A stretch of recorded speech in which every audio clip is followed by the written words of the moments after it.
नमस्कार शेतकरी बंधूंनो, तुमच्या सर्वांचे स्वागत आहे आपल्या आजच्या व्हिडिओमध्ये। या व्हिडिओमध्ये आज आपण बघणार आहोत सध्या बाजारात कापसाची स्थिती कशी चालू आहे, कापसाला कशा प्रकारे मागणी मिळते, येणाऱ्या काळामध्ये कापसाचे भाव कुठपर्यंत राहतील, तज्ञांचे काय मत आहे, याची संपूर्ण माहिती या व्हिडिओमध्ये आपण बघणार आहोत। तर या व्हिडिओ आपण शेवटपर्यंत बघा। व्हिडिओ सुरू करण्यापूर्वी मित्रांनो, तुम्ही जर यूट्यूब चॅनलला नवीन आला असाल तर चॅनलला सबस्क्राइब करा आणि रोजची विविध बाजार समित्यांचे बाजारभाव बघण्यासाठी शेजारी दिलेल्या बेल आयकॉनला प्रेस करून ठेवा। तर मग सुरू करूया। कापूस खरेदीसाठी 1 सप्टेंबरपासून नोंदणी सुरू होणार आहे मित्रांनो।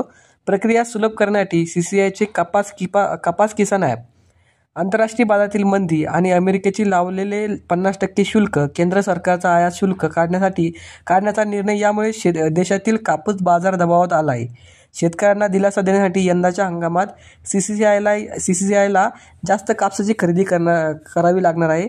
त्या दृष्टीने खरेदीची प्रक्रिया सुलभ करण्यासाठी सीसीआय ॲपच्या माध्यमातून नोंदणी प्रक्रिया राबविणार आहे। शेतकऱ्यांना 1 ते 30 सप्टेंबर या कालावधीमध्ये ऑनलाईन नोंदणी करता येईल। यंदा मध्यम कापसाचा हमीभाव 7,710 रुपये आणि लांब धाग्याचा कापसाचा हमीभाव 8,110 रुपये आहे। सीसीआयकडून यंदा लवकर आणि शेतकरी देतील तेवढा कापूस खरेदी केला जाणार आहे।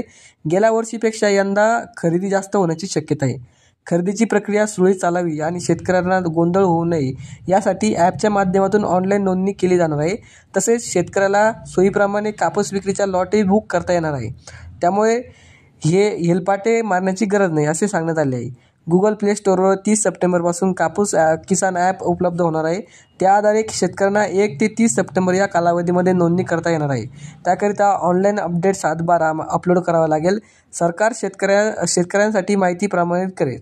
त्याकरिता ऑनलाईन ID व पासवर्ड दिला जाणार आहे। माहितीचे प्रामाणीकरण झाल्यानंतर कापूस विक्रीकरिता 7 दिवसाचा स्लॉट दिला जाईल। या 7 दिवसात कोणत्याही दिवशी व कोणत्याही केंद्रावर कापूस विक्री आणता येणार आहे। सरकारने सगळा कापूस हमीभावाने खरेदी करावा अशी जावंदे यांचे म्हणणे आहे। कापड उत्पादकांच्या संरक्षणासाठी कापसाची आयात शुल्क मुक्त करण्याचा निर्णय भारत सरकारने घेतला। हा निर्णय उत्पादकांसाठी अन्यायकारक असल्याने तो मागे घेण्यात यावा, अन्यथा येत्या हंगामात उत्पादित संपूर्ण कापसाची खरेदी सरकारने हमीभावाने करावी अशी मागणी शेती प्रशासनाचे ज्येष्ठ अभ्यासक विजय जावंदे यांनी पत्राद्वारे पंतप्रधान नरेंद्र मोदी यांना केली आहे। कापसाचे दर 2 वर्षापासून 1 लाख प्रति रुपये खंडी म्हणजे 354 किलो रुईची असते। त्यावेळी शेतकऱ्यांना 10 ते 15,000 रुपये प्रति क्विंटल दर मिळाला। मात्र गेल्या वर्षीपासून 7,550 रुपयांचा हमीभाव मिळणे अडचणीचे ठरत आहे। रुईचे दर दबावात येत असेल ते 55 ते 50% प्रति खंडीवर आले आहेत असे श्री जावंदे यांचे म्हणणे आहे। तर अशाच प्रकारची माहिती मित्रांनो, हा व्हिडिओ तुम्हाला आवडला तर व्हिडिओ लाईक करा। या यूट्यूब चॅनलला तुम्ही नवीन आला असाल तर चॅनलला सबस्क्राईब करा। धन्यवाद।